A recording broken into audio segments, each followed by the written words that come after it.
हर हर महादेव। आज हम आपको एक ऐसे पौधे के बारे में बताने जा रहे हैं जो पौधा स्वर्ग से पृथ्वी पर भगवान वासुदेव श्री कृष्ण जी के द्वारा लाया गया था।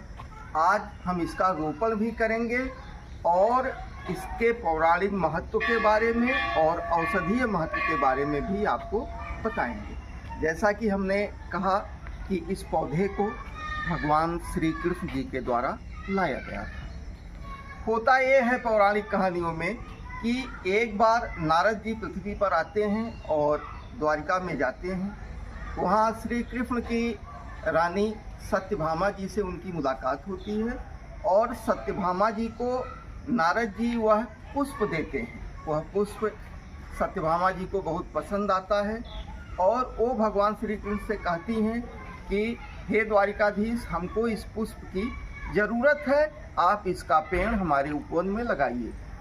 भगवान श्री कृष्ण जी नारद जी को भेजते हैं, इंद्र उनको मना कर देते हैं। अब ये पेड़ इंद्र के पास कैसे पहुंचा यह भी जान लीजिए।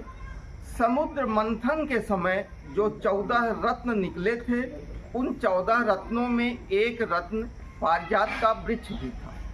उस रत्न को इंद्रदेव अपने साथ स्वर्ग में लेकर चले गए थे। स्वर्ग में लगाने के बाद वहाँ की प्रसिद्ध अप्सरा उर्वशी जब भी इस पेड़ के नीचे जाती थी तो उसके मन में एक अजीब सी सकारात्मक सोच आ जाती थी और नृत्य करते करते जो शरीर में दर्द उत्पन्न होता था, पारिजात वृक्ष के नीचे बैठ जाने के बाद वह दर्द समाप्त हो जाता। तो यह महत्ता, इसकी महत्ता को जानते हुए जब इंद्र जी ने भगवान श्री कृष्ण के दूत को और नारद जी को यह वृक्ष देने से मना कर दिया तो भगवान द्वारिकाधीश श्री कृष्ण बहुत क्रोधित हुए और स्वयं गरुड़ पर सवार होकर इंद्र देव के यहाँ पहुंचकर, स्वर्ग लोक में पहुंचकर उन्होंने अपनी ताकत के बल पर इस पौधे को प्राप्त किया, इंद्र को परास्त करके, और इस पौधे को लाकर सत्यभामा जी के उपवन में लगा दिया। हालांकि परिस्थितिजन्य स्थितियों में पेड़ लगा था सत्यभामा जी के उपवन में और गिरता था वह रुक्मणी जी के उपवन में। तो यह एक ऐसा पेड़ है कि जो स्वर्ग लोक से पृथ्वी पर आया। यही एक ऐसा पौधा है जिसके पुष्प को जमीन पर गिरने के बाद भी देवताओं को चढ़ाया जाता है।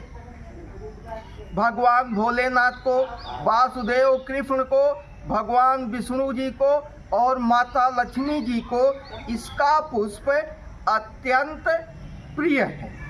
कहा यह जाता है कि भगवान भोलेनाथ को अर्पण करने के बाद भगवान भोलेनाथ अति प्रसन्न होते हैं। अगर सोमवार को शिवलिंग पर इस श्वेत पुष्प को पूर्ण समर्पण और भावना के साथ अर्पित किया जाता है तो व्यक्ति की वांछित मनोकामना पूर्ण होती है।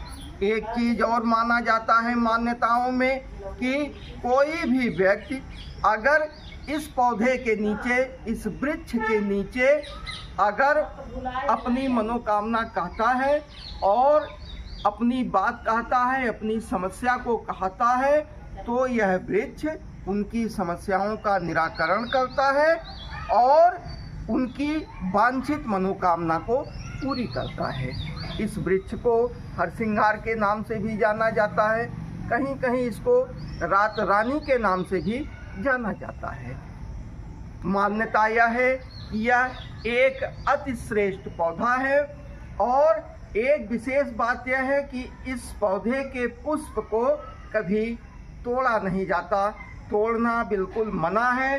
जो पुष्प रात्रि को जमीन पर गिर जाते हैं वही पुष्प सुबह देवी देवताओं को अर्पित होते हैं। एक प्रमुख चीज़ जो इसके साथ है, यह अक्टूबर, नवंबर, दिसंबर और जनवरी इन 4 महीनों के आसपास ही अपना पुष्प देता है। पुष्प बहुत सुगंधित होते हैं और कहा यह जाता है कि देवी देवताओं का वास इस वृक्ष पर होता है। ये वृक्ष जहाँ लगा होता है उस घर में खुशहाली बनी रहती है और कहीं से कोई संकट नहीं आने पाता। तो ये महत्ता थी इस वृक्ष की, पौधे की, जो कि हमारी मान्यताओं में है, पौराणिक कहानियों में है। अस्तित्व में इसका जिक्र कल्प वृक्ष के रूप में, देव वृक्ष के रूप में, कल्पतरु के रूप में पुराणों में, महाभारत में कई जगह आया है। वर्तमान समय में बाराबंकी में इसके अस्तित्व को पुरातन रूप में देखा जाता है। आज सनातन धर्मावलंबियों में इस पौधे के बारे में, इसके पुष्प के बारे में जागरूकता बढ़ी है।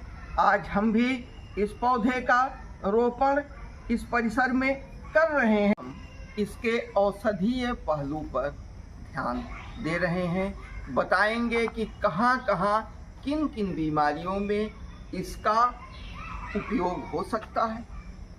बस एक चीज़ आप लोग ध्यान रखिएगा, किसी भी बीमारी के निराकरण के लिए उपयोग करते समय आप योग्य चिकित्सक की सलाह लेके ही करिएगा। यह एक सामान्य जानकारी है। अगर आपको चिकित्सीय उपयोग करना है तो चिकित्सक की सलाह जरूर लीजिए। आप हमारे चैनल पर भी कह सकते हैं, हम स्वयं या योग्य चिकित्सकों से की सलाह को आपके सामने रखेंगे कैसे क्या करना है। क्योंकि आयुर्वेदिक औषधियों में या किसी भी प्लांट को, किसी भी हर्ब सर्व को क्रूड ड्रग के रूप में लेने के लिए सबसे महत्वपूर्ण यह है कि उसको हम लें कैसे, उसकी मात्रा क्या हो और किस तरह से उसका इंटेक है, ये महत्वपूर्ण होता है। तो यह पौधा औषधीय रूप से अति महत्वपूर्ण है। गठिया रोग में इसके 5 से 6, अभी तो ये बड़ा है, ये पत्ता जो आपको दिख रहा है इतना बड़ा, इस पत्ते से ये लगभग प्रौढ़ पत्ता है। इससे पौधा जब बड़ा हो जाता है तो पत्ते थोड़े से बड़े हो जाते हैं। ये प्रौढ़ पत्ते के लगभग आकार का है। ऐसे 5-6 पत्तों को आप 1 गिलास पानी में धीमी आंच पर उबालिए। जब वो पानी चौथाई रह जाए तो इसका खाली पेट सुबह शाम सेवन करने से आपके शरीर में, गांठों में दर्द होता है वो दर्द समाप्त हो जाएगा। दूसरी जो बहुत महत्वपूर्ण औषधि के रूप में जन सामान्य में प्रयोग होता है, मान्यताओं में प्रयोग होता है, आम जनता इसका स्वतः प्रयोग करके लाभ लेती हुई देखी गई। एक समस्या होती है जिसको घ्रिसिंगी रोग या साटिका रोग कहते हैं। इसमें कमर से पिछले हिस्से में जो सियाटिक नर्व जाती है, जो नस जाती है, वो आपके पीछे जो है एड़ी तक जाती है। कभी कभी वह किसी कारणवश दब जाती है। उस समय असहनीय दर्द होता है। इस बीमारी का लक्षण यह है कि ये दर्द हमेशा एक ही पैर में होता है। दोनों पैरों में सियाटिक नर्व में परेशानी कम ही देखी गई है। व्यक्ति को असहनीय दर्द होता है, व्यक्ति चलने फिरने में असमर्थ होता है और बहुत तरह की दवाइयाँ और दर्द निवारक दवाइयाँ भी इस रोग में काम नहीं करती। देखा गया है कि हरसिंगार के 5 से 10 पत्तों का काढ़ा सुबह शाम लेने से सियाटिका डिजीज में, घ्रिसिंगी रोग में बहुत ही आराम मिलता देखा गया है। तो पत्तों का प्रयोग कहीं कहीं बुखार उतारने में भी किया जाता है। पत्तों का प्रयोग कहीं कहीं फेफड़े में जमे हुए बलगम को निकालने के लिए भी इसके काढ़े का प्रयोग किया जाता है। इसी के साथ इसके फूल जो देवी देवताओं को अति प्रिय हैं, भगवान भोलेनाथ को अति प्रिय हैं, फूल के काढ़े का प्रयोग ये स्व अनुभूत भी है, हमने स्वयं प्रयोग किया है। 5 से 10 फूलों के काढ़े को अगर आप पीते हैं तो यह आपके हृदय रोग की समस्या में, मानसिक रोग की समस्या में, पेट के रोग की समस्या में जरूर कहीं न कहीं इसका रोल है और यह लाभ प्राप्त करता है। यह मूड एलिवेटर के रूप में कार्य करता है। यह आपके नींद को इम्प्रूव करता है और आपके पाचन संस्थान को मजबूत करता है, गैस की समस्या को समाप्त करता है और हृदय रोग में जमे हुए कोलेस्ट्रॉल को भी निकालने का कार्य करता है। ऐसा मेरा स्वानुभूत है। हम कुछ हृदय में और पेट में समस्याओं को महसूस कर रहे थे, किसी ने हमको सलाह दिया तो हमने इसके पत्तों का काढ़ा पीना शुरू किया। निश्चित रूप से हमको लाभ मिला। यह इसके पत्ते और फूल ब्लड शुगर को कम करने के लिए भी जाने जाते हैं। ऐसी मान्यता है कि इसके पत्तों का, फूलों का काढ़ा लेने पर शुगर कम हो जाता है।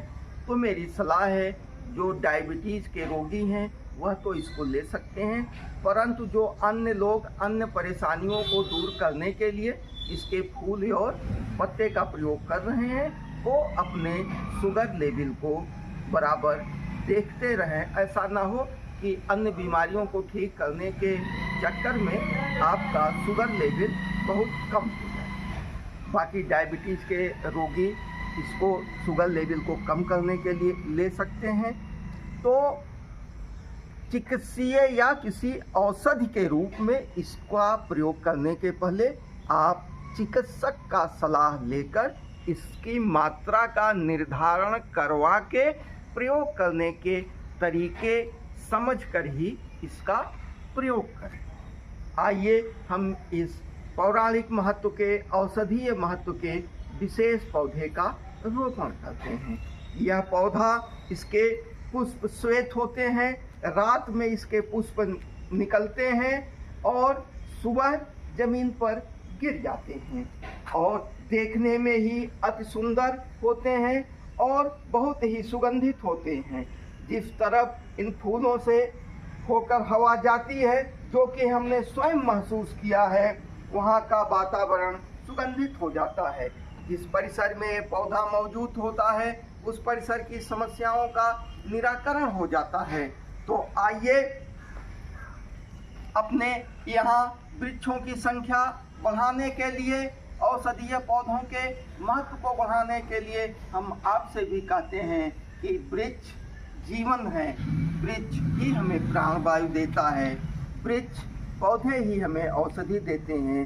तो पौधे, वृक्ष हमारे जीवन का आधार हैं। आइए हम पौधारोपण करके इस आधार को मजबूत करके अपने इस पृथ्वी ग्रह को सुंदर और सुरक्षित बनाए रखने के साथ साथ अपने अस्तित्व को भी बचाए रखने का कार्य करें।